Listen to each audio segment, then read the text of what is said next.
무엇이든지 더 쉽게 배우고 잘 기억하는 방법. 2014년 프린스턴 대학에서 이런 연구가 있었습니다. 같은 학년의 학생들을 두 그룹으로 나눠서 두 가지 방법으로 수업 노트를 정리하게 했어요. 첫 번째 그룹은 손으로 직접 노트 필기를 하게 했어요. 공책과 펜을 이용한 전통적인 방식이죠. 그랬더니 여러 학생들은 이 방식에 불만을 드러내고 불평을 했어요. 왜냐하면 노력이 더 요구되기 때문인 거죠. 효율성도 떨어지고 팔까지 아픕니다. 두 번째 그룹은 노트북에 타이핑을 해서 노트 정리를 하도록 했어요. 노트 필기 방법으로는 훨씬 더 효율적인 방법이에요. 실제로 각각의 강의가 끝났을 때 손으로 노트를 정리할 때보다 노트북에 타이핑을 했을 때 2배 이상의 노트 필기가 되어 있었어요. 이 연구의 목적은 어떤 방식의 노트 필기를 했을 때 강의 내용이 더 기억에 남는지 비교하는 거였는데요. 그래서 한 학기가 끝나고 두 그룹의 성적을 모두 비교해 봤습니다. 결과가 어땠을까요? 어느 정도 예상은 되죠? 손으로 노트 정리를 한 학생들의 점수가 노트북으로 타이핑한 학생들의 점수보다 2배나 더 높았습니다. 꽤 많은 차이가 났죠? 처음에는 손으로 노트 정리를 한 학생들이 수업 시간 외에도 추가적으로 공부를 하도록 의도치 않게 유도된 게 아닌가 생각을 했어요. 그래서 같은 실험을 2번 더 진행합니다. 이번에는 조건을 변형해서 진행했어요. 첫 번째 실험에서는 강의가 끝난 직후에 시험을 보게 했어요. 이번에는 모두 시험 공부를 할 시간이 전혀 주어지지 않은 거죠. 그리고 두 번째 실험에서는 강의가 끝나고 일주일 후에 모두에게 사전 통보 없이 깜짝 시험을 진행했습니다. 이 두 번의 실험에서도 손으로 노트 필기를 한 학생들이 노트북을 사용한 학생들보다 시험 점수가 2배나 더 높았습니다. 이 실험을 통해 노력의 원칙이란 개념이 발견되었는데요. 즉, 정보를 기록하는데 더 많은 노력을 기울일수록 그 정보는 기억에 더 잘 남는다는 겁니다. 이 개념은 자기 개발을 하는 많은 사람들에게 훌륭한 가치를 제공한다고 보이는데요. 왜냐하면 자기 개발 책이나 영상이나 그 정보가 수백 개, 수천 개 되잖아요.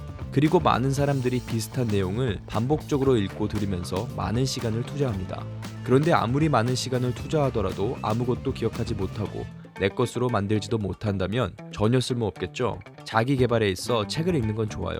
당연히 훌륭한 인사이트를 담고 있는 책들도 물론 많고요. 그런데 그냥 앉아서 읽기만 하는 건 너무 쉬워요. 별다른 노력이 요구되지 않거든요. 누구나 이런 경험이 있을 겁니다. 물론 저도 이런 경험이 굉장히 많고요. 가만히 앉아 한두 시간 동안 책을 읽었는데 딱히 기억에 남는 내용이 없었던 경험 있으시죠? 지금부터 책을 읽고 난 뒤 그 책의 핵심 내용들을 대부분 기억할 수 있는 노트 정리 방법을 알려드릴게요. 저는 운동을 하거나 산책을 하면서 오디오북을 즐겨 듣는 편인데요. 종이책을 즐겨 읽는 분들도 쉽게 따라할 수 있어요. 책을 듣거나 읽는 와중에 어떤 내용이 유독 더 공감이 되거나 중요한 배움을 얻을 수 있는 부분이 있을 거예요. 그땐 읽기를 잠시 멈추고 적습니다. 수첩에 적어도 되고 스마트폰 노트 앱에 써도 됩니다. 물론 수첩에 쓰는 것을 더 추천하지만 이 방법이 익숙하지 않다면 앱을 먼저 사용해보세요. 저 같은 경우 매일 콘텐츠를 만들기 때문에 콘텐츠에 활용할 내용을 그 자리에서 콘텐츠 내용의 초안을 만들기도 합니다. 몇 주 전에는 운동을 하면서 마크 맨슨의 신경 끄기의 기술이란 책을 듣고 있었어요. 사소한 일에 지나치게 신경 쓰면서 힘들어하는 건 삶에서 신경 쓸 가치가 있는 중요한 일이 없기 때문이다. 저는 이 부분을 듣고 저를 포함한 많은 사람들이 크게 공감할 거라 생각했어요.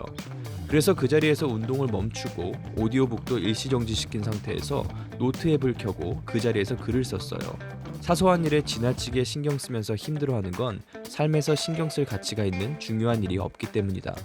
그리고 이에 관한 나의 생각과 해석을 썼어요. 그런 다음 오디오북을 뒤로 돌린 뒤 이 부분을 다시 들었어요.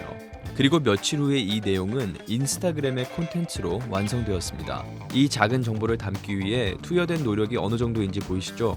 오디오북을 그냥 귀에 꽂고 듣기만 하는 것보다 이 과정에서 노력이 2~3배는 더 들었다고 할 수 있을 겁니다.